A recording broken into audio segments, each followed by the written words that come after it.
네, 아마 첫 번째 사례를 보면서 많은 감동을 느끼셨을 거라고 생각을 합니다. 저희가 사례를 중심으로 한번 이야기를 해보자라고 하는 것은 아까 몇 차례 평생교육에 대한 이야기를 했지만 평생교육이나 평생학습의 발전에도 불구하고 우리가 목마른 어떤 것이 있다. 지역사회 교육에서, 지역사회 교육 운동에서 그 목마름, 즉 평생학습의 원형을 좀 찾을 수 있지 않을까, 이제 이런 식의 문제의식을 가지고 있었고요.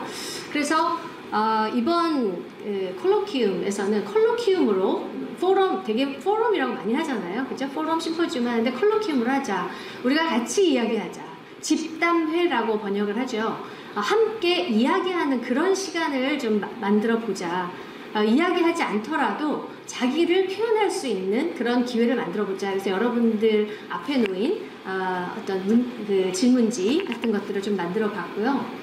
그리고 이제 두 가지의 사례는 사실은 우리 이사장님께서 강력 추천했던 케이스입니다. 그러니까 원형을 볼 수 있는 그런 케이스인데, 또 한편으로 이 두 팀이 모두 현장을 방문을 했습니다. 그것이 또 한편의 이 지역사회교육재단이 일하는 방식이다라고 생각을 할 수 있겠는데요. 발표자들과 토론자들이 공히 그 케이스를 가서 보고 듣고 하는 과정을 통해서 또 하나의 공동체가 만들어지고 있다는 생각을 할 수 있었습니다. 첫 번째 발표 부분에서는 개인으로부터 집단으로 나갔다는 느낌이 있고요. 이번 발표를 들으시면서는 정말 놀랍게도 집단에서 집단으로 확대되는 그런 양상을 아마 여러분들께서 보실 수 있을 겁니다.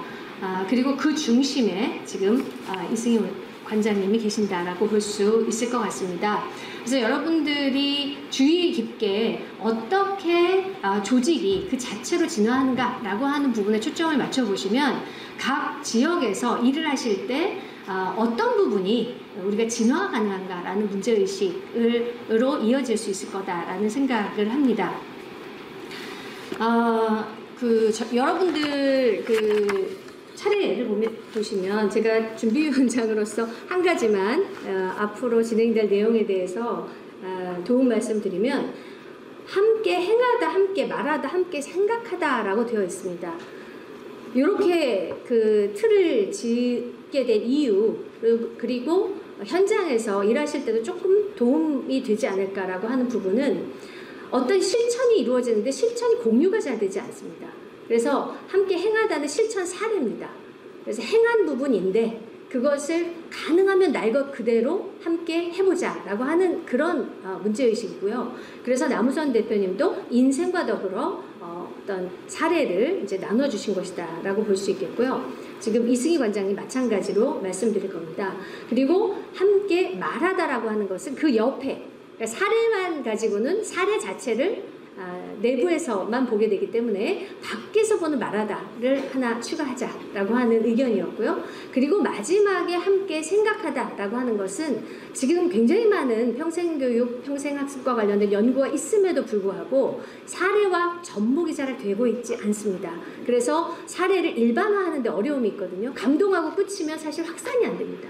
그래서 함께 생각하다라고 하는 부분에서는 지금 신민선 교수님이 말씀해 주셨듯이 어떤 부분에 포인트를 두고 우리가 일반화할 수 있을 것인가 라고 하는 그런 논의로 전개된다라고 생각하시면 좋을 것 같습니다. 그래서 이어지는 발표와 토론의 과정을 통해서 여러분들이 요 함께 행하다, 그러니까 어떤 실천이 이루어졌나, 그리고 두 번째 함께 말하다, 옆에서는 어떻게 보는가. 그래서 사실은 좀 따끔한 말씀도 해주시면 더 좋다라고 생각합니다. 여러분 여기 윤 선생님 같은 경우도 이 내용을 보시면 여러 의견이 더 있습니다. 아까 발표하신 거 이외에도. 그리고 함께 생각하다는 분석이니까 그것을 일반화하는 이런 부분입니다. 제가 길게 이야기한 이유는 화장실을 가신 분들이 많아서 이 소중한 사례를 모두 함께 듣게 하기 위해서 이야기를 계속했습니다. 이제 다 오셨습니다. 그러면 발표를 듣도록 하겠습니다. 매우 소중한 사례이기 때문에 열심히 듣고 질문 많이 해주시기 바랍니다.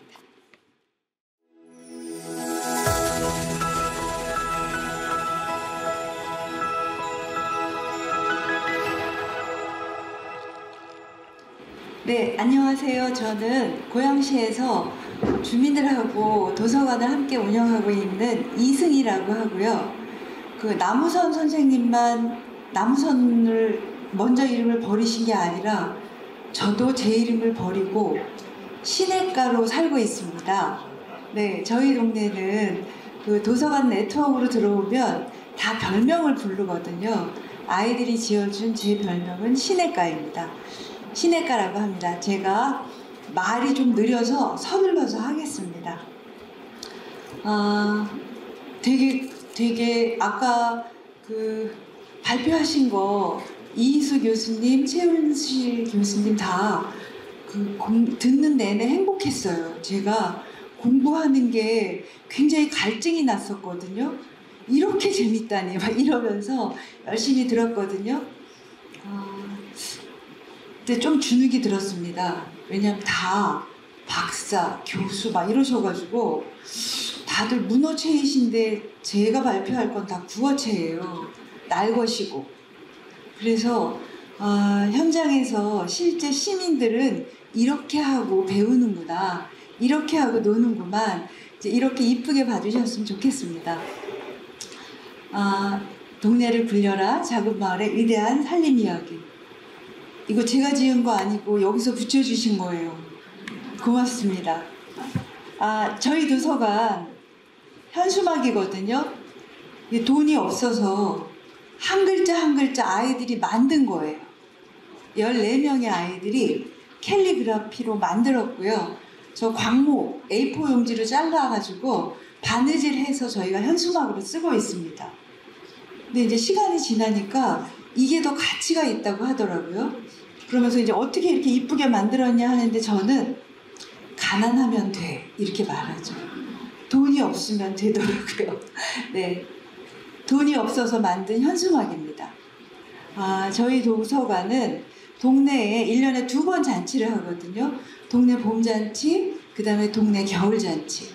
봄잔치는 신년회라고 하는데 이제 저희는 이왕이면 우리말을 풀어 쓰려고 동네 해맞이 잔치를 하는데요. 저기 다 들어있습니다. 봄이 왔어요. 동네에. 뾰족한 거 네모난 거 다 잊어요. 와글와글 북적북적. 재미있는 수다로 콘크리트 담장을 허물어내면 KCF만 담장이 아닙니다. 저희도 담장을 썼어요. 서로 이웃이 되어 환하게 탁 트인 동네가 생겨요. 요 기치를 가지고 저희가 봄잔치를 합니다. 이제 요거는 동네 송년회예요. 동네 송년회는 해넘이 잔치라고 하는데 그 해에 쭉 지내고 나서 요거 아쉬워, 이 얘기를 하고 싶어, 이걸 다 모여서 하소연하는 잔치입니다. 제가 이 포스터를 쭉 뿌렸더니 전화가 오는 거예요. 하소연이 무슨 그룹이야? 그래서 와봐, 기가 막힌 밴드야, 이제 이렇게 거짓말을 막 치고 뻥을 칩니다. 그런데 사실은 제가 이거 제 머릿속에서 나온 거 아니고요. 마포 성산동에서 하소연 대회라는 걸 했어요. 그걸 보고 우리는 대회 안 할 거야, 콘서트 할 거야, 이래가지고 콘서트 형식으로 바꿔서 마이크를 그냥 무작위로 드렸거든요. 이게 가능할까 했는데 되더라고요. 그래서 한 분도 빠짐없이 하소연을 다 했습니다. 이제 이렇게 하고 나면 도서관인데 책 얘기는 안 하고 줄창 노네? 이러실 거예요. 그런데 저희 도서관이 세운 기치가 뭐냐면 책과 함께 커다랗게, 이웃과 함께 재미있게. 책과 함께 커다랗게 땡땡땡. 여기에는 꿈도 되고 삶도 되고 다 돼요. 그 다음에 또 하나는 이웃과 함께 재미있게. 저희는 도서관도 시끄러웠으면 좋겠고 동네도 요란했으면 좋겠고 재밌었으면 좋겠거든요. 이게 2009년 1월 1일 날 저희가 만든 모토였고요. 그 모토를 가지고 동네 봄잔치와 겨울잔치를 이렇게 하면서 지냈습니다. 근데 요 동네 봄잔치에 저희가 버킷리스트를 만들었어요. 이제 그냥 와서 얘기하는 게 아니라 나 올 한 해 이렇게 살 거야 라고 발표하는 거거든요. 그러면 이제 나서 올해 술을 끊을 거야 이렇게 말했는데 이 아빠가 동네 술집에서 술을 계속 먹고 있어요. 그러면 술 끊겠다며 이제 이렇게 해주는 거죠. 그 다음에 누군가는 내 인생에서 밴드 한번 해고 무대에 서는 게 내 소원이야. 그러면 그 사람을 위해서 동네가 나서줍니다. 저희 도서관에 동네 밴드도 있거든요. 그럼 그분을 무대에 세워주고 그분 인생에서 하시고 싶어 하는 거 소원 들어드리는 거예요. 네. 이제 저는 오늘 저희 도서관이 9.8평 요만한 공간에서 지금은 55평이거든요. 그렇게 시작해서 왔던 역사 위주로 얘기 안 드리고요. 도대체 어떻게 놀면서 배웠다는 거야? 저희는 주로 놀았거든요. 예. 그런데 놀이하고 배움을 어떻게 연결했지? 그래서 프로그램 진행했던 거 위주로 말씀드릴 거거든요. 요거는 숲에서 책이라고 동네 숲에 가서 그림책을 함께 읽거나 생태 공부를 하고 공동 시를 씁니다. 그래서 요 아이들이 시집을 내고요. 그 다음에 더 나아가서는 고양시에는 해결이 안 된 근현대사가 하나 있어요. 금정굴 사건이라고. 그 금정굴 사건을 요 숲에서 책을 5년 한 아이들하고 6학년 때 모여가지고 공부를 줄창해서 아버지의 도시락이라고 하는 그림책을 냈습니다. 그래서 아이들이 우리가 사는 동네에 이렇게 해결이 안 된 역사가 있었어.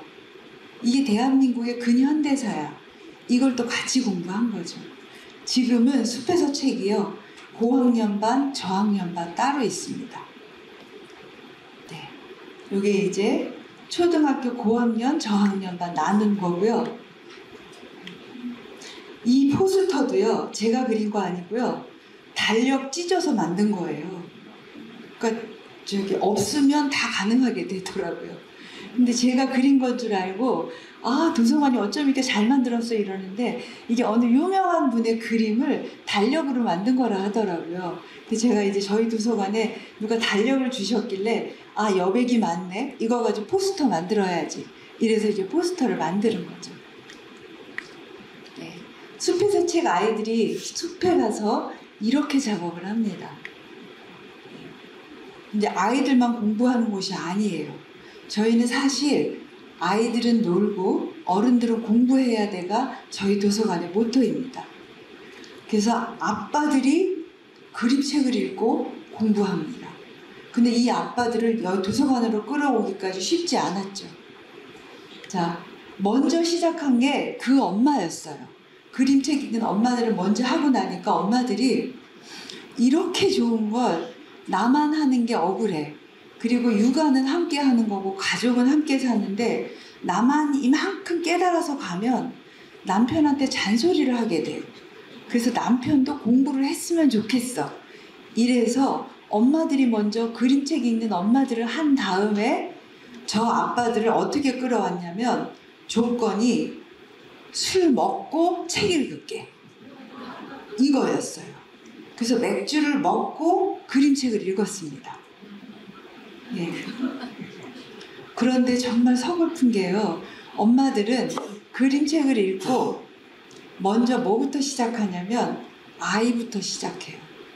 아이 문제 실컷 얘기하다가 이렇게 이게 다 구력이 쌓이면 그 다음에 나를 돌아봐요. 이 기간이 1, 2년이 걸리거든요. 근데 아빠들은 바로 자기로 들어가요. 그래서 뭐야 공동육아인데 왜 함께 아이를 안 키우고 이런 거야. 되게 슬펐거든요. 그 거꾸로 아빠들은 나로부터 시작해서 가족으로 들어갔습니다. 네. 자, 요거는 군인들, 고양시는요 군부대가 굉장히 많아요. 그래서 군인들을 데리고 수업을 해달라는 그 요청을 받았는데 딱 사회만 해달라고 해서 사회를 했는데 하고 나니까 이 군 장병들이 속에 쌓인 게 너무 많은 거예요. 그래서 이제 그 다음에 제가 돈 강사료 안 줘도 되니까 나 이 장병들하고 1년 동안 수업할게. 이래가지고 1년 동안 시를 썼습니다.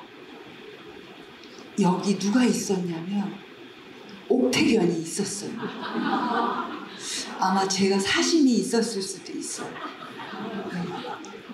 아무튼 이 군인들하고 1년 동안 시를 쓰고 이 시 쓴 거를 전시회를 했습니다. 그 자기들도 스스로 놀랬고요. 시를 쓰고 나서 시화전은 그림 그릴 줄 아는 장병들을 또 뽑아내가지고 시화전을 다시 만들었어요. 그래서 그쪽 대대장님하고 얘기를 해가지고 커다랗게 그 군인들 휴게소에다가 시화전을 하고 이거 너무 아까워 이래서 고양시 도서관 센터로 나와서 시화전을 또 한 겁니다. 네. 자, 요거는 저희가 이제 겨울이 되면 하소연 콘서트를 한다고 했잖아요. 그걸 하소연을 하다 다양한 방법으로 하면서 한 줄 줍쇼라는 걸 했습니다. 그래서 마을 사람 모두에게 한 줄을 받는 거예요. 자기 인생의 한 줄. 그래서 받은 다음에 동네에다 쫙 전시를 해놓죠. 그러면 아, 이 사람의 한 줄은 이거야? 근데 이제 출처를 다 밝히게 돼 있기 때문에 아, 그 사람이 이 책을 읽고 그 사람이 이 드라마를 보고 이렇게 빠졌어? 이 한 줄에? 이제 이러면서 쭉 전시회를 한 달 내내 합니다. 네. 이거 한 끼 줍쇼 패러디한 겁니다. 네. 제가 패러디의 여왕입니다. 한 끼 줍쇼를 한 줄 줍쇼를 패러디 해가지고 했죠. 자, 이렇게 전시를 했습니다. 그러면 누군가는 저렇게 이렇게 한학 많이 하신 분은 한시를 주시기도 하고 동네 술집 사장님은 기꺼이라는 한 줄을 주시기도 하고 왜 내가 이걸 선택했는지를 또 다 적으십니다. 이거를 벽에다 쫙 전시를 해놓고 오며 가며 다 읽게 하는 거죠. 자, 이거는 청소년들하고 함께 했던 활동인데요. 아울리치는 찾아가는 상담이잖아요. 저희가 한 달에 한 번 8시부터 12시까지 으슥한 곳을 찾아갑니다. 청소년 만나러. 이걸 고양시 안에 11개 단체들하고 하다가 11개 단체가 힘들어서 이제 그만할래 이럴 때 도서관이 가져갈게요. 이렇게 하고 도서관이 따로 했습니다. 그래서 제목을 오늘이 그날 이래가지고 길거리에다 상담소를 열고 8시부터 12시까지 웬가 청소년들을 다 만납니다. 하다 보니까 김포공항에서부터 마약을 운반하면 몇십만 원을 받는데요. 이러다가 마약에 물들은 청소년들이 저희한테 찾아와가지고 그 무용담을 털어놓으면서 다시 제자리를 찾아가는 청소년들도 만나고요. 저희들 목표는 이거 해서 서울처럼 그 아울리치 센터를 만드는 게 저희 목표였거든요. 못 만들었습니다. 이렇게 청소년들 활동을 많이 했거든요. 지금 청소년 창의센터는 서울에 있어요. 저걸 서울 걸 벤치마킹 해가지고 해보려고 했는데 끝내 저희는 공간은 못 만들고 이렇게 해서 했죠. 그 다음에 청소년 공부방도 저희가 따로 운영을 해서 저거는 학력이 떨어지거나 그 살림살이가 어려워서 학력에 대한 보충을 못하는 청소년들을 걔네들만 모으면 티나잖아요. 그래서 그냥 일반 청소년들하고 같이 모을 거야. 이렇게 해가지고 청소년 공부방을 인근의 학교들하고 손잡고 도서관에서 운영을 합니다. 그리고 한 달에 한 번씩 저렇게 먹을 거 사가지고 나가서 애들한테 절대 묻지 않습니다. 하고 싶은 거 해. 이러고 데리고 12시까지 상담을 하거나 아니면 필요한 상담을 받게 연결해 줍니다. 알바했는데 돈을 뜯겼어. 그러면 노동상담센터로 이런 식으로 지원을 해주는 거죠. 그 다음에 저희는 강원도 인제에 가면 DMZ라고 해서 그 누구나 출입 불가능한 지역이 있거든요. 거기에 있는 평화도서관하고 자매결연을 맺고 이런 활동을 했습니다. 저기는 공간이 되고 저희는 소프트웨어가 있고 그래서 두 마을이 자매결연을 맺어서 서화에서 나오는, 거기가 서화면이었거든요. 거기서 나오는 농산물을 고양시가 팔을게. 그리고 우리는 프로그램을 가지고 시골로 내려가서 시골 아이들하고 함께 운영해서 프로그램에 대한 경험을 시골 아이들도 같이 하게 할 거야. 이런 활동도 하고 있습니다. 요 포스터에 나오는 저 비보이 그림은요, 동네 청소년이 비보잉 한다고 자기 안무 짠 걸 제가 공짜로 가져다 쓴 겁니다. 네. 네. 자, 이렇게 활동을 했더니 드디어 도서관 만든 지 한 10년쯤 되니까 저렇게 여성가족부에서 상을 주시더라고요. 근데 저희가 수많은 상을 받았는데 그때마다 상금은 한 푼도 없었거든요. 그냥 상장만 주셔가지고 저희 도서관에 오면 상장 놓을 자리 없습니다. 그런데 드디어 상금을 받았습니다. 상금을 받았습니다. 네. 네. 네. 너무 흥분해가지고 넘어갔습니다. 상금을 받아서 저희가 이 행사의 제목을 너였구나 라고 했습니다. 이거 제가 지은 거 아니고요. 그림책 제목입니다. 저거 패러디 아니면 가져오기의 여왕이거든요. 네. 너였구나. 우린 붙였죠. 고마워라. 동네 사람 당신들 아니었으면 도서관 없었어. 찾아오는 이용객 없었으면 우리 없었어. 이거였거든요. 그래서 도서관은 모든 잔치를 문화행사로 풀어냈습니다. 보시면 출연, 저 뮤지컬단 바스락도 동네 엄마 아빠들이고요. 도서관 아이들도 뮤지컬단 아이라고 하는 곳에서 뮤지컬 하는 애들이고요. 스테이 레코드 뮤지션은 아직 아마추어인 분들이 동네에 많아요. 이분들에게 자리 만들어주는 겁니다. 무공밴드는 동네에서 밴드 하고 싶은 엄마 아빠들. 해금연구소는 동네에서 해금 가르치는 학원인데 당신 학원으로 남지 마. 동네 애들을 함께 키웠던 사람으로 기억돼야지. 이래가지고 모든 가게마다 다 찾아다니면서 그렇게 연결을 했습니다. 당신 미술학원 강사로 남을래? 동네 애들 키운 사람으로 남을래?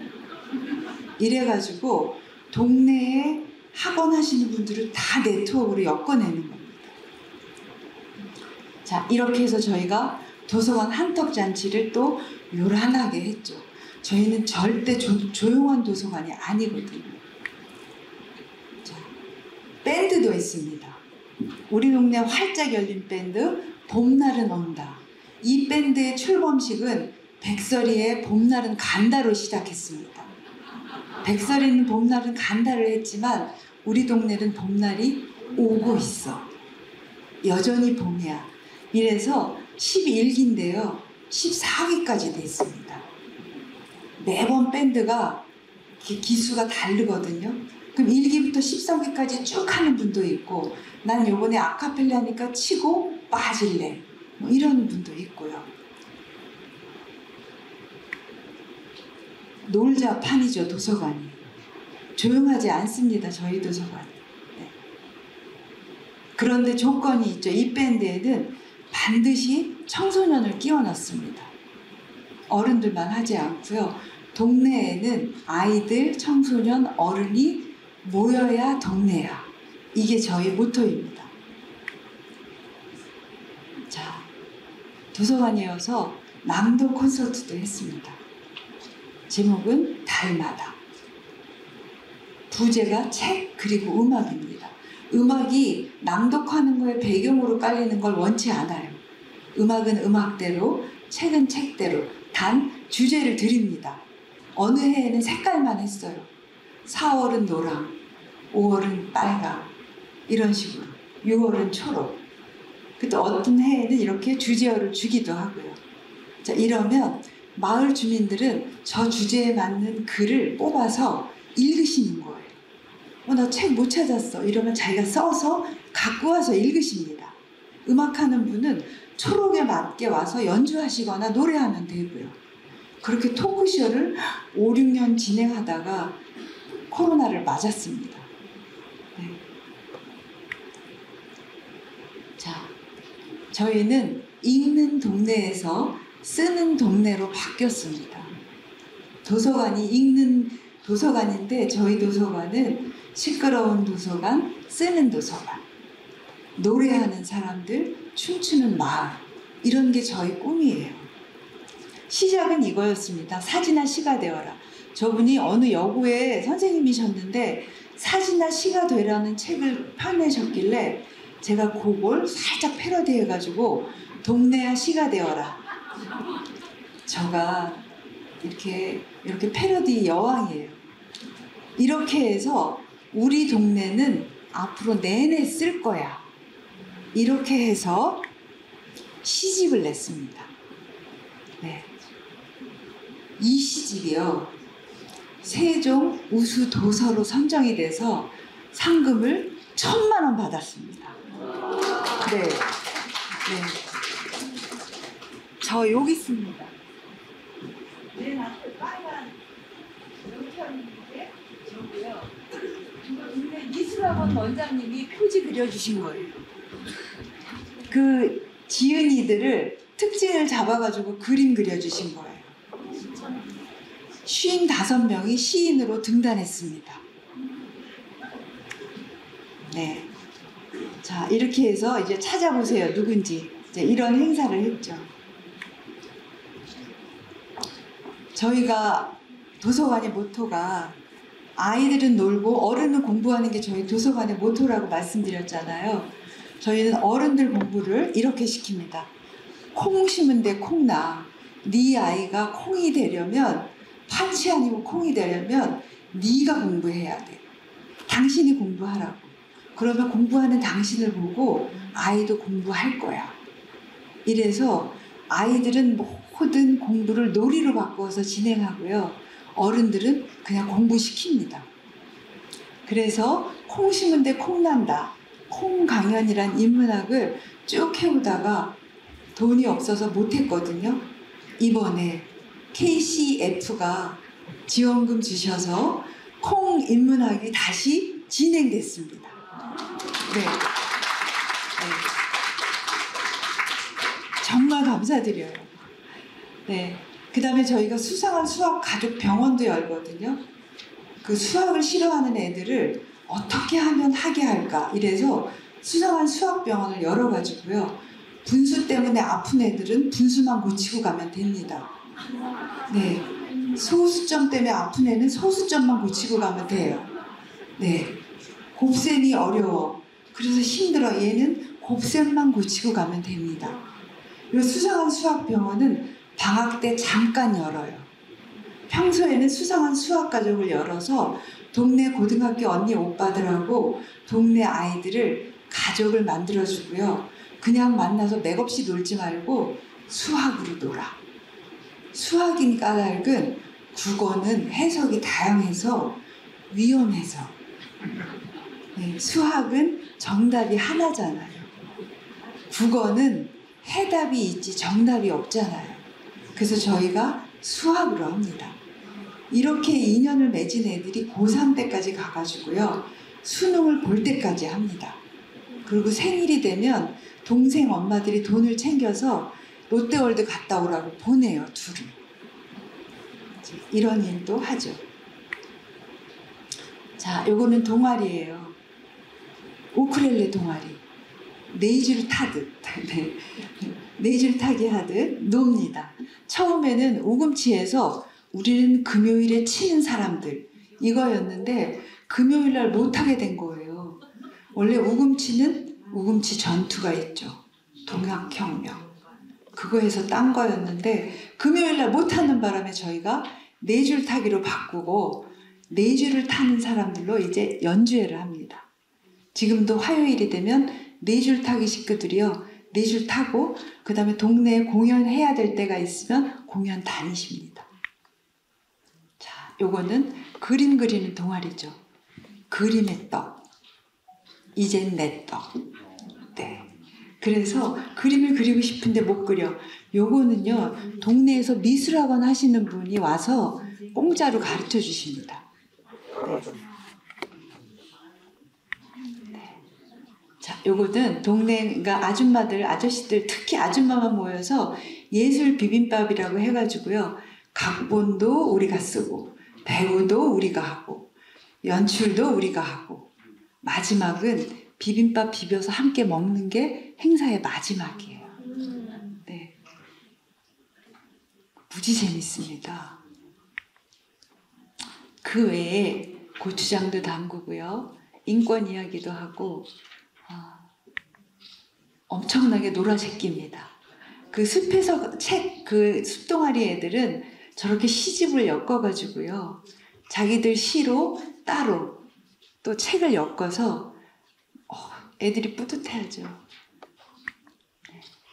요거는 저희가 도서관을 후원금으로만 운영하잖아요. 조합원들이 24명이에요.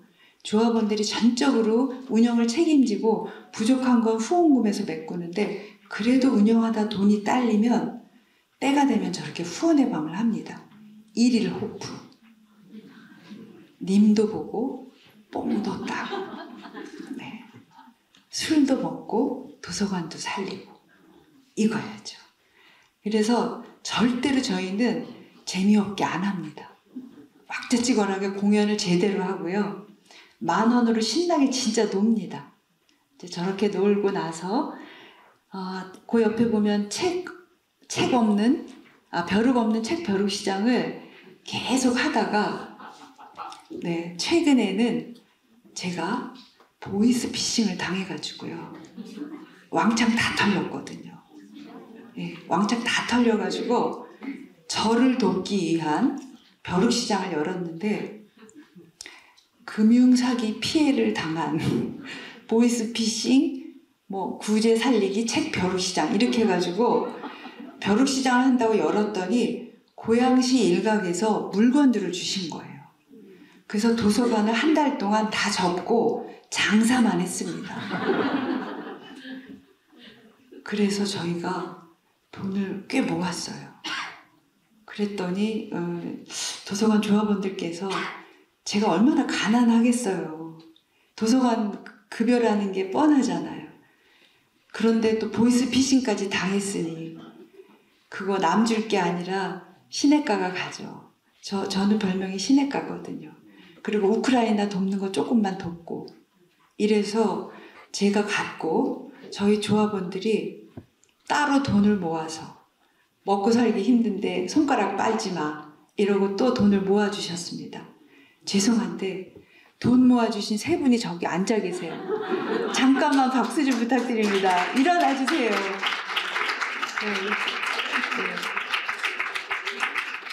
제가 이렇게 발표하면 어떻게 아직도 도시에서 그런 삶이 가능해? 이렇게 저희 도서관 오시면 여기 저 지방에 온 것 같아.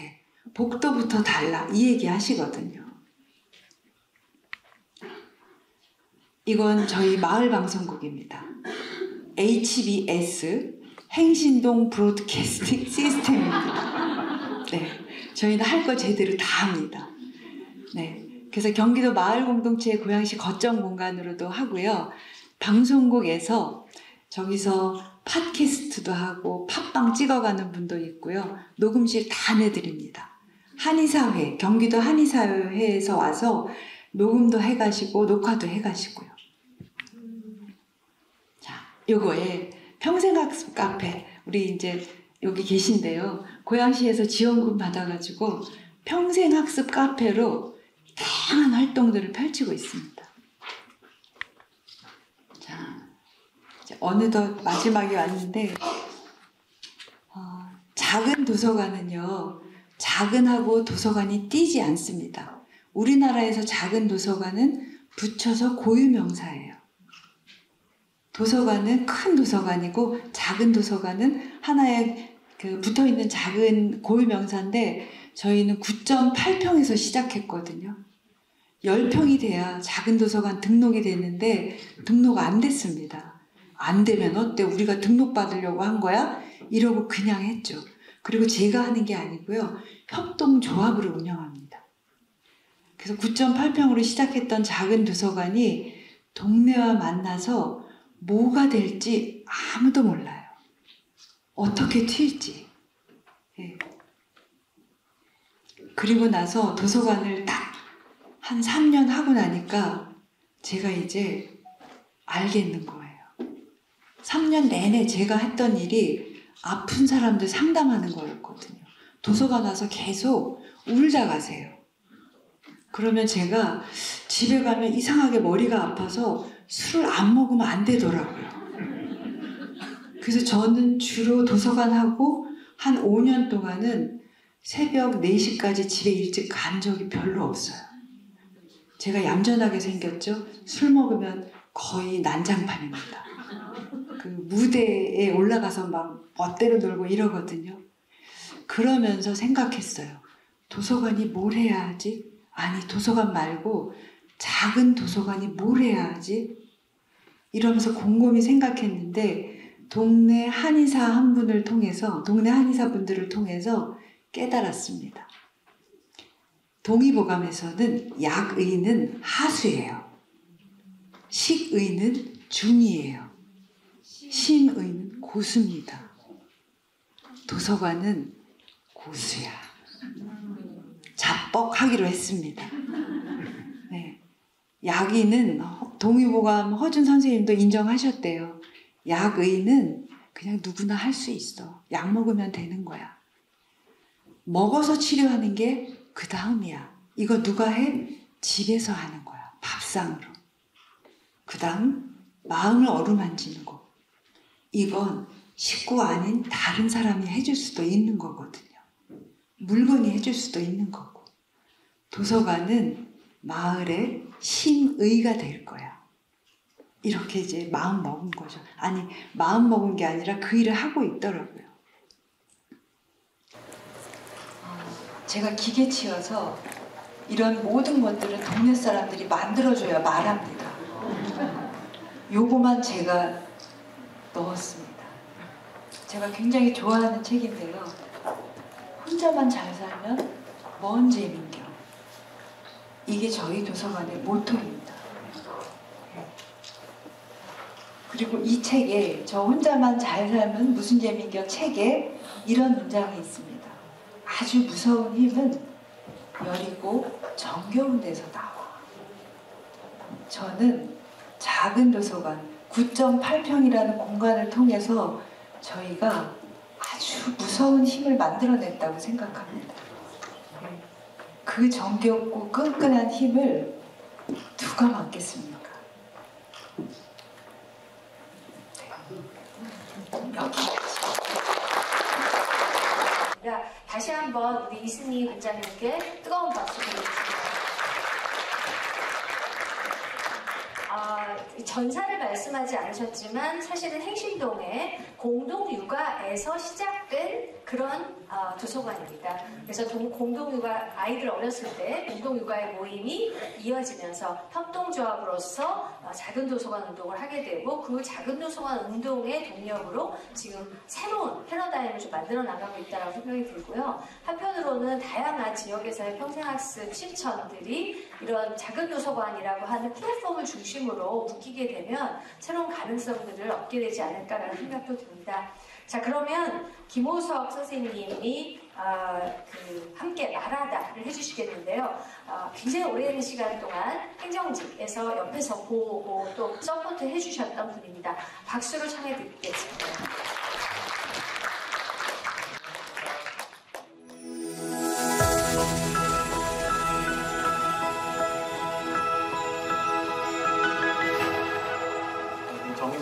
말씀하셨지만 이런 고양시에는 공동육아를 비롯해서 이제 여기는 사례가 나오지 않았지만 대안학교나 이런 것하고 관계가 되게 많거든요. 대안학교도 굉장히 많이 있는 동네가 고양시입니다. 그래서 시냇가라는 별명이 아이들이 우리 관장님의 태도를 보고 말투나 이런 걸 보고 지어준 별명이. 오늘 제가 같이 해야 될 게 함께 말하다고 아까 이제 설명을 주셨는데, 듣고 보니까 제가 아니라 이 함께 말하다를 딱 적합하게 해줄 분이 생각이 났어요. 여기 오니까. 그분은 이제 허준 교수님, 영남대로 가신 교수님인데 이 허준 교수님이 이 행신동에서 오래 계셨고 지금 말씀하셨던 공동묘화나 이런 교합이나 이런 네트워크에서도 활동을 하셨고 그 아이들도 여기 사례로 나오는 프로그램에 같이 참여하셨거든요. 그 허준 교수님도 마찬가지로 별명이 있습니다. 이 동네에서 부르는 별명이 장수하늘소거든요. 이미지가 매칭이 되시나요? 네, 장수하늘소가 허준 교수님의 별명인데 이 아이들이 방학 때 되면 다시 올라와가지고 도서관 프로그램에 참여하고 이런 식으로 진행하고 있습니다. 민망한 사진이라고 빨리 넘기고요. 저는 그 평생교육사로 고양시에 근무한 거는 2014년부터이고요. 이제 한참 활동하시는 내용이나 이런 걸 익히 들어가지고 아마 다른 분들도 많이 아실 텐데 지역에서 이런 평생교육 활동이나 이런 걸 할 때는 지역의 네트워크, 협의를 할 곳하고 많이 찾아야 돼요. 그중에 이제 제일 많이 소개를 받은 일도 하고 그래서 이제 활동도 같이 하고 논의도 굉장히 많이 한 상태여가지고 저희끼리 부를 때는 그 이승희 관장님의 이름이 익숙하진 않아요. 이 지역에서 활동가나 네트워크 하는 사람들은 다 별명이 익숙한 상황입니다. 그래서 제가 이 느티나무 작은 도서관, 온갖 도서관에 관련된 거를 발표를 할 때는 제가 사례로 말씀드리고 싶은 게 굉장히 많았거든요. 솔직히 이렇게 관장님이 말씀하신 거 외에 좀 더 같이 공유하면 좋겠다는 사례들이 있었는데 원고를 꼭 10분 안에 해야 한다고 해서 다 지우고 이 함께 말하고 싶은 내용만 제가 정리를 했는데요. 첫 번째가 제가 평생교육사니까 활동가로 지역에서 하면서 여기를 계속 지켜봤을 때 교육적으로 이게 어떻게 의미가 나타나고 있는지 이 세 가지는 서울대학교의 강재준 교수님이 이제 한 5, 6년 전부터 계속 제안하셨던 평생교육에서 나타나는 이제 세 가지로 이렇게 했던 내용입니다. 그걸 통해 가지고 지금 계속 발표하셨던 내용에서 발견할 수 있는 세 가지예요. 첫 번째는 학습자들에 관련된 거고요. 그 학습자들은 굉장히 자기주도성을 갖고 있고 참여도 굉장히 적극적입니다. 그리고 아까 이제 성인들, 주로 이제 성인들 학습에서 많이 나타나는 건데 방선적 학습 또는 회고하는 과정에 하는 프로그램들이 굉장히 많이 돼 있고 그거를 많이 또 찾기도 해요. 그래서 이 느티나무 도서관에서 나온 것들은 이런 식으로 학습자들이 그 자기가 주도하고 또 자기가 책임질 수 있도록 하는 그런 형태의 것들이 굉장히 많이 있고 적극적으로 학습에 참여하는 현상들을 보입니다. 그리고 두 번째의 학습 관리 장치는 우리도 운영하는 프로그램이라든가 공간이라든가 이런 부분에서 학습하고 이제 매개가 되는 방식들인데 여기서 계속 강조하는 것 중에 하나가 시끄럽다고 말씀하시는 거 있었잖아요. 지역하고 연결되는 부분 이런 것들이 그 공간을 매개로 해서 굉장히 잘 이루어지고 있거든요. 그래서 유연한 학습 환경 그리고 풍부한 학습 지원 현장에 가신 분들은 이제 다 느끼셨을 거예요. 거기에 별별 것들이 다 있습니다. 도서관에는 그 공간을 뭐 이렇게 재배치해가지고 그 자원을 잘 활용할 수 있도록 되어 있는 것들이 있거든요. 그래서 이런 것들이 이 도서관에서 그 학습을 잘 참여할 수 있도록 하는 학습 관리 장치 이 역할을 해주는 거고요. 또 맥락적 지식에서 보면 이제 계속 그 사례를 들으셨겠지만 굉장히 프로그램이나 활동 자체가 실생활하고 굉장히 연결이 강하게 돼 있습니다. 그리고 문제 해결에 맞춰져 있어요. 초점들이. 그리고 그거는 동네, 지역하고 관련된 이슈하고 영향이 됩니다. 말씀하셨던 보이스피싱 관련된 거요. 이게 고양시의 지역 이슈 중에 하나 있습니다. 실제로도요.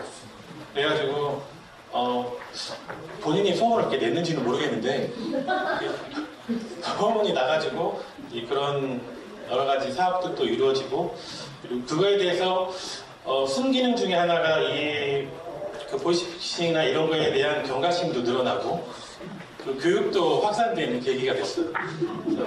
본인한테는 굉장히 아쉽지만 지역사회의 이슈로는 굉장히 좋은 영향을 미치는 그런 사례라도 될 수 있고요. 그래서 여기 오시는 분들이 약간 학습자의 자세하고 연결이 되는데 그 지역사회 이슈나 문제 해결, 실생활에 관련된 걸로 태도가 굉장히 계속 접근해지고 그거에 대한 요구가 생깁니다. 그래서 여기에서의 특징 중에 하나가 이 교수자나 학습자 또는 기획자의 관계가 모호해져요. 가면 갈수록. 같이 이루어지고 같이 성장하고 같이 나눠주고 배우는 이런 식으로 되기 때문에 거기서 평생학습은 또 다른 의미를 발견할 수 있다고 생각이 들고요. 이게 이제 제가 관장님하고 같이 느티나무 온가족 도서관을 봤을 때인데 고양시는 사람이 되게 많이 살거든요. 108만 정도가 삽니다. 그리고 느티나무 온가족 도서관 같은 작은 도서관이 한 80개 가까이가 돼요. 아까 말씀하신 큰 도서관은 19개 정도 있고, 그래서 그리고 이제 아까 행실 쪽이 되게 공동체성이 강하고 지역사회 활동이 굉장히 강한 지역인데 여기를 모델로 해서 굉장히 활동성이 강한 공동체들도 많이 있습니다. 사람이 많이 살다 보니까. 또 마찬가지로 평생교육 관련된 관계자분도 많이 살아요. 교수님도 많이 삽니다.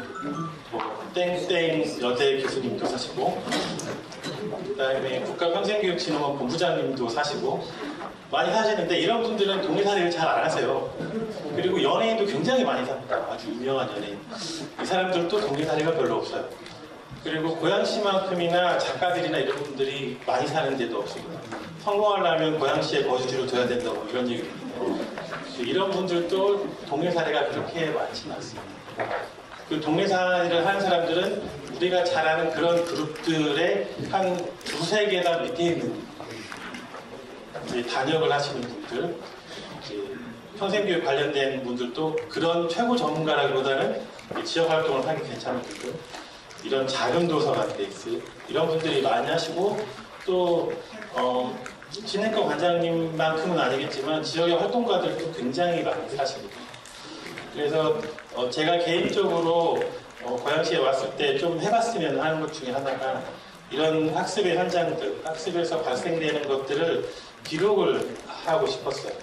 그래서 2001년부터 이제 했던 게 이런 활동가 그룹들하고 또는 공간을 매개를 해가지고 하는 곳들을 인터뷰를 하고 다녔는데 이게 그런 내용 중에 하나거든요. 그래서 이 곳들, 이 재미있는 느티나무 온가족 도서관과 마찬가지로 이런 곳들의 이 마을 기반의 학습 공간이라고 볼 수 있는데요. 이런 마을 기반 학습 공간들한테 공통적으로 나타내는 학습 활동들의 특징들이 있습니다. 인터뷰한 것들을 다 보면 다 비슷한 맥락으로 말씀을 하시거나 성장 과정에서 비슷한 과정을 겪는 경우가 많이 있어요.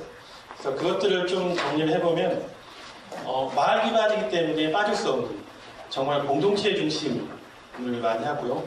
어쩔 수 없이 거기서 활동하는 사람끼리의 연대감이나 그런 문화적 다양성이 활발할 수밖에 없습니다. 그렇게 해야 동네에서 많이 참여할 수가 없고 살 수밖에 없거든요. 그리고 이제 지역 참여를 이제 확장시키려면 이제 뒤에도 말씀드리겠지만 한 그룹이 왔을 때 그 그룹을 또 다른 앵커로 활용할 수 있어야 됩니다. 그래서 이런 공동체 중심의 학습에서 이 학습 활동을 거기에 이제 초점을 둬서 하는 것들이 많고 또 아까 그 맥락적 지식에서 나왔지만 실용적 지식, 그다음에 일상에 적용할 수 있는 거 그리고 동네에서 있는 그 동네 분들의 경험을 기반으로 해서 이 학습을 뽑아냅니다.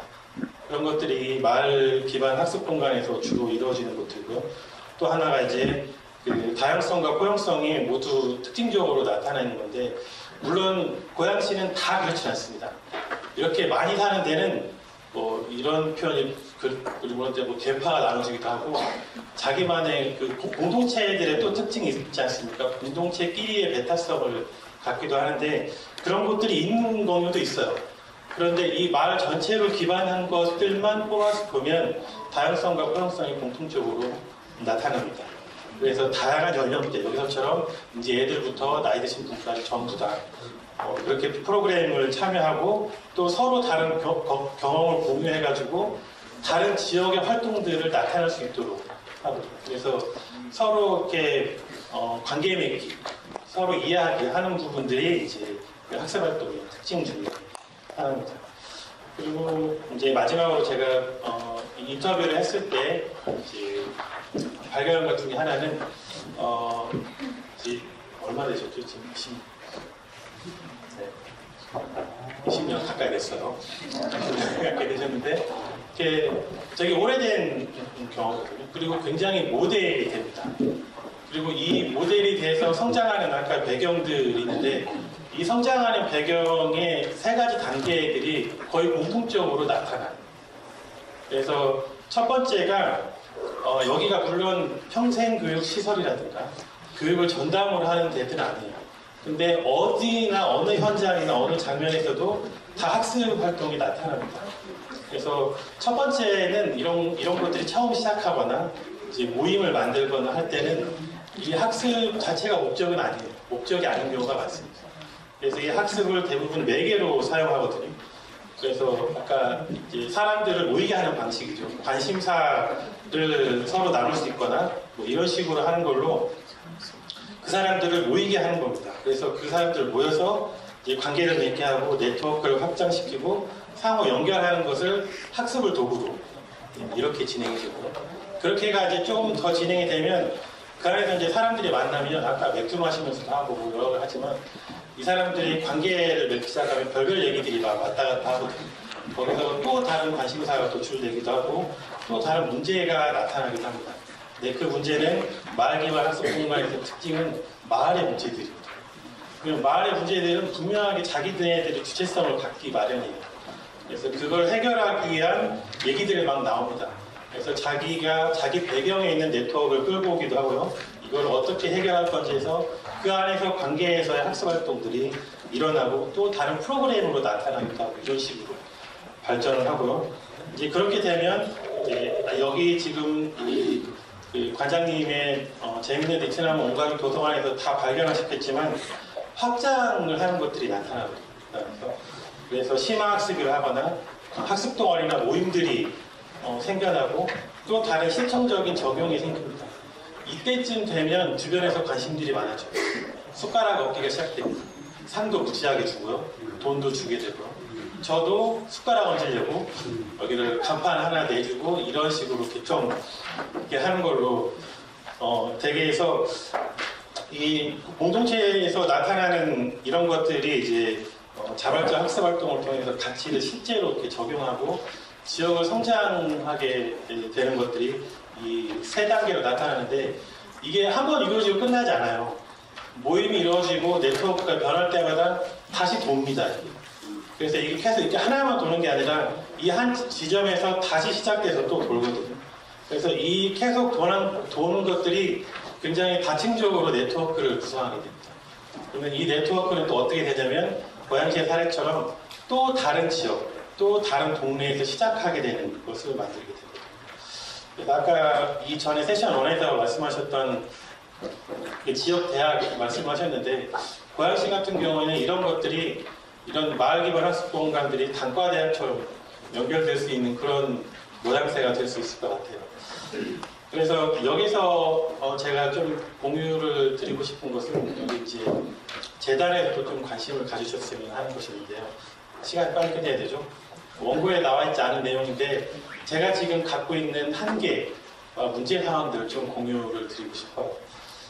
이제 평생교육에 관련 이제 우리나라 경제적이나 여러 가지 변화 때문에 평생교육에 관련된 영역이 많이 위축이 되는 게 사실입니다.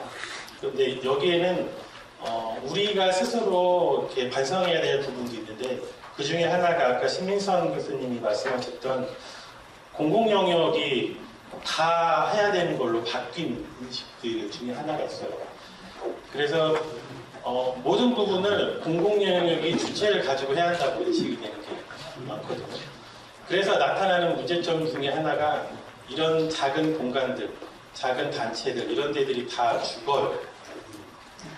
쉽게 얘기해서 지금 관장님이 하시는 프로그램들 굉장히 신선하잖아요. 재밌고. 근데 이런 데들을 공공기관에서 가져갑니다. 여기는 좀 돈이라도 받고 해야 되는데 공공기관에서 가져가면 싸게 하고 이렇게 해요. 이제 왜 가져가냐면 여기에서 잘 된 것들을 사람들한테 소문이 나잖아요. 지금처럼 소문이 나면 참여하고 싶은 사람들이 이 도서관에는 못 가요. 우리 동네도 아는 거니까. 자기네 동네에 도서관, 큰 도서관, 그러면 이제 우리 같은 평생학습관 이런 데를 해달라고 요청을 해요. 왜냐면 우리 같은 공무원들은 주민의 요구니까 얼마나 좋아요. 그래서 프로그램 개발하고 프로젝트 운영합니다. 참여율도 좋고 빨리 끝내겠습니다. 만족도도 높고 이렇게 하면 이제 공무원 입장에서는 굉장히 잘한 일인데 그렇게 프로젝트 한 기관들은 다시는 이런 기획을 하지 못합니다. 그래서 이 기관들은 나중에 어떻게 되냐면 이 공무원이 무슨 사업을 하거나 용역을 할 때에 이제 수행하는 발주를 받는 업체로 전락하게 됩니다. 그래서 주체성을 잃어버리게 됩니다. 지금 그래서 평생교육의 지역에 많은 현장들이 이렇게 죽어 있습니다. 그래서 이런 지금 느티나무 도서관 같은 사례가 계속 살고 하려면 재단에서 또 이런 부분을 좀 고민을 하셔가지고 좀 평생학습을 하는 도시들이 평생교육도시처럼 자기네들이 교육하려고 하지 말고 학습활동을 잘 진행할 수 있도록 도와줄 수 있도록 해줬으면 좋겠습니다. 네, 사실 사회자가 시간을 이제 지키게 해야 되는 건 맞는데 사실 오늘 콜로키움에서는 그러지 말자고 원래 3개의 사례를 2개로 줄였거든요. 그래서 지금 굉장히 고민을 그동안 많이 해오셨고 또 재단에도 그렇고 우리 실천가들에게도 주실 수 있는 말씀이기 때문에 이제 아주 보석 같은 말씀 잘 들었습니다. 또 한편으로는 지금 지역사회 학교 운동부터 하셨던 분의 경우는 사실 평생교육보다는 지역사회 교육 운동이 더 가깝게 있으실 것 같아요. 근데 어떤 경우에도 지금 이제 교육, 학습 이게 학교 중심적 사고가 아니라 우리 삶과 연결되어 있는 삶을 성장시키고 촉진하는 그런 과정으로 재의미화해서 지금 재미라든가 어떤 활동들이 이 성장을 지향하는 방식으로 견인하는 그런 과정으로 이어졌으면 좋겠다는 생각이 들고요. 마지막으로 이소연 교수님께서 함께 생각하다를 해주시겠습니다. 안녕하세요. 3번째 파트 함께 생각하다를 준비한 이소연입니다.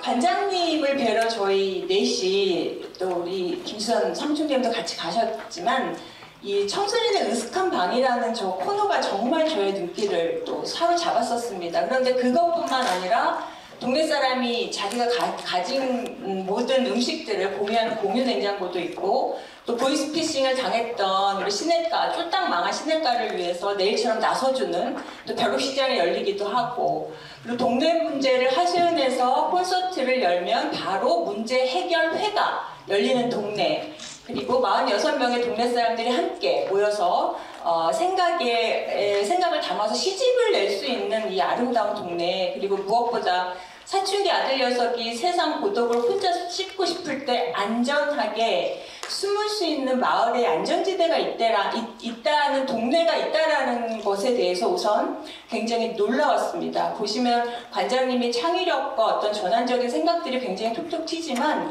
공간에서 나오는 그 강력한 힘들이 있었고요.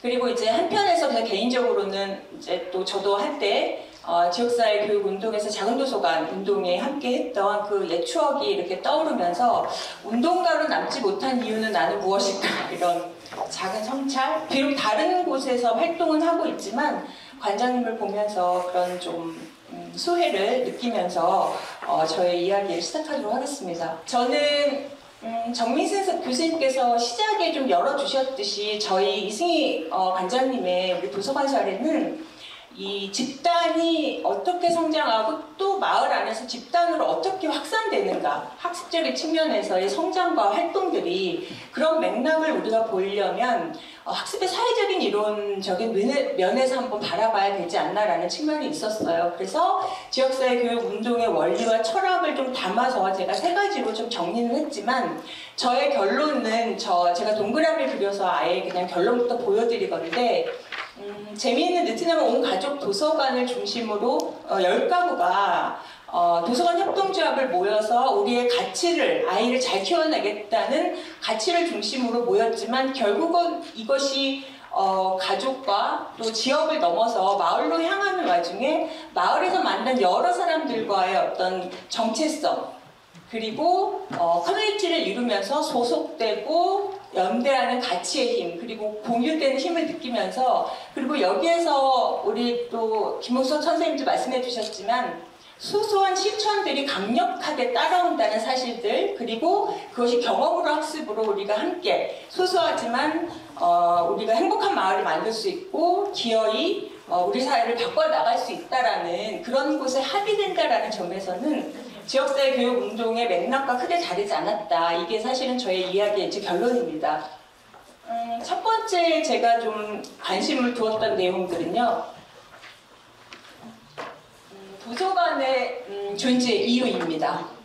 그런데 협동조합의 10가구들이 하나같이 우리 협동조합의 공동의 이익이나 무엇을 목적을 달성하려기보다는 이왕 할 거 주민 모두가 행복한 마을 한번 만들어보자, 무엇이든 신나게 해봐야 된다라는 이 가치가 2009년부터 시작했으니까 지금까지 계속됐다라는 거거든요. 그래서 저희가 이제 면담 중에 한 번도 어려운 시절이 없었습니까? 뭐 이런 질문을 했지만 재정이 어려워서 이걸 해야 되는가 말아야 되는가라는 고민을 가졌지만 이 공동체가 결국은 가치 중심으로 뭉치게 되면 이것보다 무서운 게 없다. 그래서 우리는 어렵더라도 끝까지 같이 간다라는 이 철학들을 동네 사람들과 같이 공유하는 힘이 굉장히 컸다라는 사실들입니다.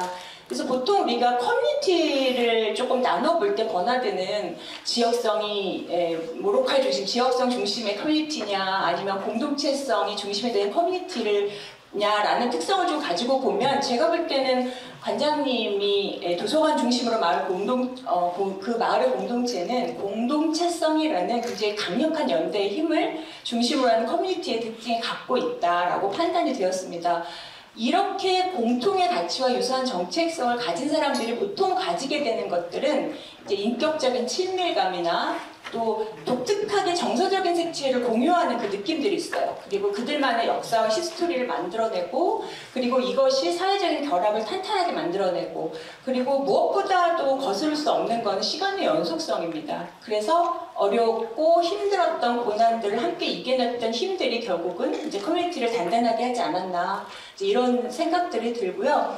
그래서 이 초기부터 추구했던 마을 공동체의 가치는 결국은 우리 지역사회 교육재단이 추구하고 있던 나의 가정, 그리고 아이가 다니는 학교, 그리고 마을, 이웃 등으로 점차 이제 확산되는 그런 경향들을 보이고, 결국 이러한 가치는 관장님으로부터 우리가 배울 수 있었지만 한 사람의 인격과 마을의 행복을 형성하는데 이러한 가치가 얼마나 깊은 영향을 미치고 있는가를 볼 수 있는 사례입니다. 그리고 또 하나는 도서관이 결국은 경계를 허물고 마을로 학습의 장을 열었다는 점, 이런 점에서 사실은 지역사회 교육의 의미를 충분히 담고 있다라는 측면을 한 가지 좀 발견할 수 있었고요. 이제 두 번째는 지역사회 교육에서 가장 중요시되는 것은 학습의 장이 결국은 마을의 장, 지역사회 장으로 열리는 장면들입니다. 그리고 거기에서 우리가 모두 공통적으로 얘기하는 정형화된 프로그램,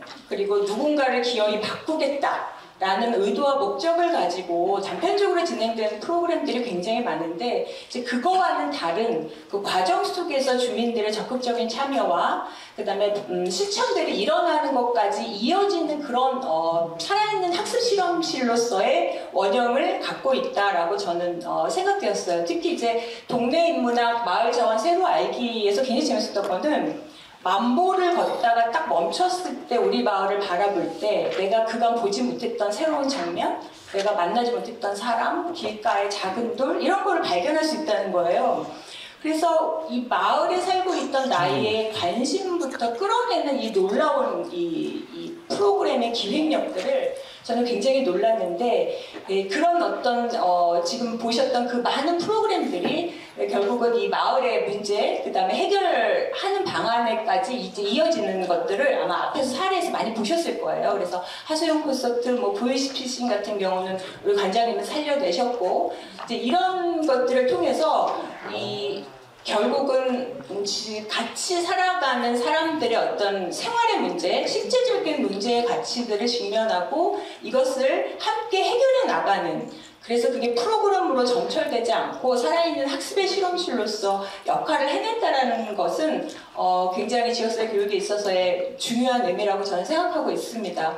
그래서 이 사례를 통해서 우리가 다시 한번 뭐 본질적으로 교육의 의미가 뭐냐라고 조금 더 돌아본다면, 여기 오늘 이 자리에 뭐 전국에 있는 지역사회 교육협의회 지회에서도 오신 것 같고 강사님들 또 우리 회장님들 다 앉아 계시지만, 사실은 원형으로서의 교육의 본질을 지역사회 교육이 갖고 있기 때문에 이제 우리가 잠깐 전환의 시대에 어떻게 가야 되는 평생학습과 평생교육의 방향을 고민할 때 이제 다시금 원론적으로 돌아와서 다시 좀 고민해 봐야 된다. 그리고 여태까지 선생님들이나 저나 같이 해왔던 방향과 방식들이 여전히 유효하다, 그런 위안감을 저희 이제 관장님의 사례로부터 조금 받고 위안을 좀 받게 됩니다.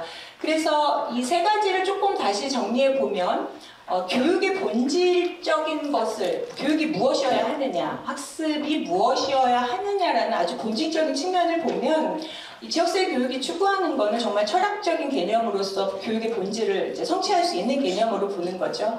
그래서 머릿속에 있는 지식이 아니라 어떤 마을의 상황 속, 실제적 맥락 속에서 알고 있던 지식을 끌어내고 협력학습하고 그게 성찰이 돼서 체화돼서 내 몸의 DNA로 박혀지는 그런 순간들이 오거든요. 이제 그런 거는 어떤 상황에서도 무의식적으로 다시 나오게 되어져 있어요. 그래서 그런 교육의 본질을 어쨌든 실현한 철학으로서의 개념을 관장님 먼저 갖고 계시다라고 이해가 되고 있고, 그 다음에 이제 교육의 실천에 있어서 우리가 프로그램을 통해서 학습자에게 다가갈 때 교실 안에서 나가서 가정과 마을과 지역사회 모두를 연계시켜서 실천의 마당으로 삼는가에 대한 본질적인 고민은 저도 이제 관장님 뵈고 나서 지속적으로 해왔고 반성도 좀 한 부분입니다. 그래서 프로그램을 통해서 머리로만 인지하고 바꿔나가는 삶의 질보다는 실질적으로 이제 실천하는 그런 연계된 총체적인 차원에서 우리가 조금 확산되는 사회적인 학습의 의미에서 확산되는 가능성들을 다시 한번 고려해야 된다는 생각이 들고, 이제 세 번째에서는 교육의 과정에서 어쨌거나 주민들의 이제 리치나무 도서관 사례를 보면 자발적인 참여와 이제 적극적인 참여들이 굉장히 잘 보인다는 거예요. 그래서 김무숙 선생님도 그것에 대한 의미에 대해서 말씀하셨고, 또 무엇보다도 우리 이제 관장님의 사람에 대한 애정인 것 같아요. 애정과 관심이 있는 열정적인 운동가가 한 분 계신다는 거. 그래서 관장님의 덫에 한번 걸리면 거기를 빠져나가기 힘든 마성의 힘으로 이제 마을의 사람으로 바꿔나가는 이제 사례들이 있는데, 그렇다면 우리는 이제 현장에서 교육의 과정에 이런 것들을 어떻게 담아야 하는가, 정말 어려운 과제이면서 숙제입니다. 굉장히 고민하고 설계하고 운영하고 우리가 또 평가하잖아요, 현장에서도. 그런데 이 적극적인 지역 주민의 요구와 참여가 수반돼야 된다는 이 어려운 과제를 이 사례를 통해서 제가 어떻게 현장에 투여해야 되는가에 대한 고민은 많은 지점인 것 같아요. 그래서 그냥 이사를 가서 같이 살면서 배워야 되나, 아니면 내가 그거를 실제로 해내면서 진정성 있게 다가갈 때 그게 공감이 되는 거 아닌가, 이런 좀 많은 고민들을 하게 되는 사례였기도 합니다. 그렇기 때문에 지역사회 교육 안에서 일어나는 학습은 결국은 사회적 맥락 속에서 활동의 확장들을 가져오게 되고, 도서관을 통해서 성장한 아이들이 청년이 돼서 지역의 청소년들에게 멘토링을 하고 상담을 하는 아웃리칭 프로그램이 돌아가는 상황들을 보면 이것이야말로 학습의 확장으로서의 사회적 학습의 면모가 아닌가, 이제 이런 생각을 하게 됩니다. 그리고 이제 마지막으로 세 번째는 학습 과제의 실제적인 성격이라는 겁니다. 그래서 매우 관장님이 제시하는 학습의 과제들이, 도서관에서 우리가 마주하는 과제들이 굉장히 삶의 문제와 직결되어 있는 문제들입니다. 그래서 당장에 이제 뭐 우리 관장님이 큰 문제에 닥쳤을 때 우리는 이것들을 어떻게 해결해 나가고, 그리고 동네에 쓰레기가 많이 발견됐을 때 그것들을 우리가 어떻게 처리해야 하며, 그 다음에 동네 아이들이 지속 가능한 우리 마을의 모습을 고민하기 위해서 동네를 막 탐색하면서 시내가를 회복시키려면 우리는 쓰레기를 어떻게 줄이고 어디에 모아야 되는가라는 굉장히 실제적인 과제들을 가지고 이제 진행이 됩니다. 그래서 우리가 교육의 목적, 그 다음에 몇 차시로 나눠서 강사는 어떤 능력을 가진 강사가 와서 평가를 어떻게, 이런 거에 정형화된 틀거리가 아예 없는, 그러나 거기서 굉장히 창의적이고 창발적인 생각들이 나타나고, 이어서는 결국에는 소소한 실천들이 따라오게 되는, 그래서 우리가 어쩌면 좀 많이 힘을 빼고 프로세스와 결과에 대한 것들을 참 재탐색해야 되는 사례가 아닌가라는 생각을 하고 있습니다. 그래서 이 동굴 프로젝트는 동네를 불리는 이제 프로젝트인데, 제가 그날 들었던 좋은 사례 중에 하나는 그 강남이라는 청년으로 구성된 이제 프로젝트 팀인데, 도서관에서 그 향기를 맡으며 관장님을 만나며 자란 아이들이 청년이 돼서 이제 사회적 협동조합을 만들었어요, 청년들이. 근데 이제 강남이라는 이름은 쇳덩구리를 의미한대요. 근데 이제 쇳덩구리는 아시다시피 자기 몸보다 몇 배나 큰 이제 공을 만들어서 굴리는 걸로 유명하잖아요. 그래서 이 친구들은 여러 이제 프로젝트를 통해서 이 우리의 소소하고 작은 실천이지만 급기야는 이것이 우리의 삶을 바뀔 것이고 동네가 바뀔 것이라는 믿음을 다시금 동네 아이들에게 전하는 그런 전도사의 역할, 멘토의 역할을 하고 있다라는 점입니다. 그래서 여기서 이제 그 프로젝트에서 아이들이 결국은 마트에서 포장된 과대포장물들이 너무 많아서 좀 줄였으면 좋겠다라는 이야기들도 있었고, 그 다음에 산과 사람이 함께 사는 마을을 만들기 위해서 우리가 어떤 일을 해야 되는가라는 거를 스스로 문제를 탐색하고 찾아낼 수 있게 하는 프로젝트를 동네 형들과 함께 한다는 점에서는 저는 이 동굴 프로젝트가 매우 의미 있는 일이라고 생각을 합니다.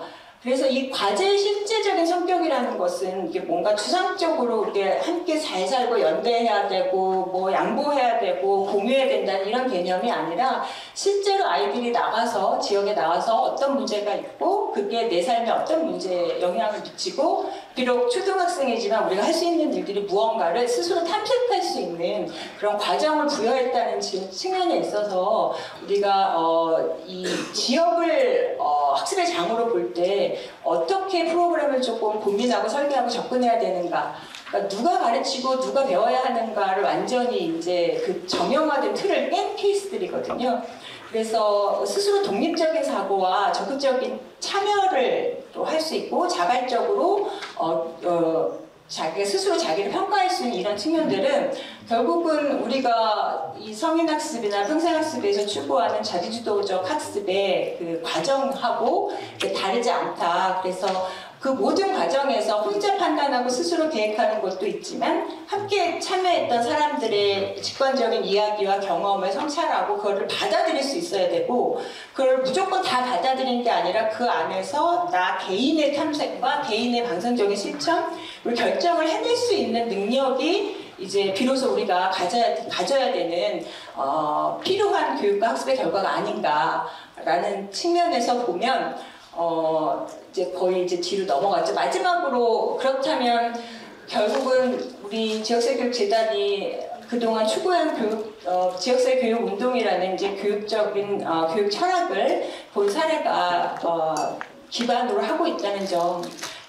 그리고 그렇다면 우리가 현장에서 각각의 여러 기관 단체에서 일을 하고 있을 때 이러한 지역사회 교육의 이념과 철학을 어떻게 실현시킬 수 있느냐. 공공에 계신 분, 저는 다시 민간으로 돌아왔지만 이제 민간에서 또 교수자로서 어떻게 또 이것들을 실현해내야 되는가를 좀 깊이 있게 고민해야 된다라는 측면에서 이제 시사가 되는 점이 있는 것 같습니다. 그리고 이제 두 번째는 이 도서관이 이제 특정 대상의 이익이나 목적 달성에 있는 게 아니라 지역사회의 건강한 공동체성 회복에 그 가치를 두고 있다는 점, 이거는 실천 공동체나 사회적 학습 이론에서 굉장히 중요한 가치의 중심을 두고 그걸 공유하고 키워낸다는 점에서 우리가 주목해야 될 부분들이 있는 것 같고요. 그리고 이제 조합원들과 주민이 함께 추구한 가치는 한 개인이 질적으로 내면적으로 자연적으로 발전하여 결국 돈으로 환산할 수 없는 서로의 연대와 끈끈한 연결 그리고 존재 가치와 정체성을 공유하면서 이게 커뮤니티 자본이라는 말을 제가 쓰긴 했는데 그런 어떤 학습권이 좋고 뭐 동네 뭐 광경이 좋고 이런 풍광으로 절대로 돈으로 살 수 없는 느티나무 도서관 주위에 마을이 갖고 있는 커뮤니티 자본을 만들어낼 수 있는 힘이 아닌가 이렇게 생각합니다. 그래서 결국 이제 지역사회 교육 운동은 학습자와 교육자 그리고 이제 교육의 장, 생활의 장이 경계 없이 자연스럽게 넘나드는 선순환되는 과정들이 있기 때문에 결국 지역사회 모든 장이 학습의 장으로 변할 때 우리가 추구하는 학습사회도 다가올 수 있고 시민사회로의 이제 접근 가능성이 되지 않을까라는 점에서 마무리를 하도록 하겠습니다. 교수님께서 아름답게 마무리를 네, 감사합니다.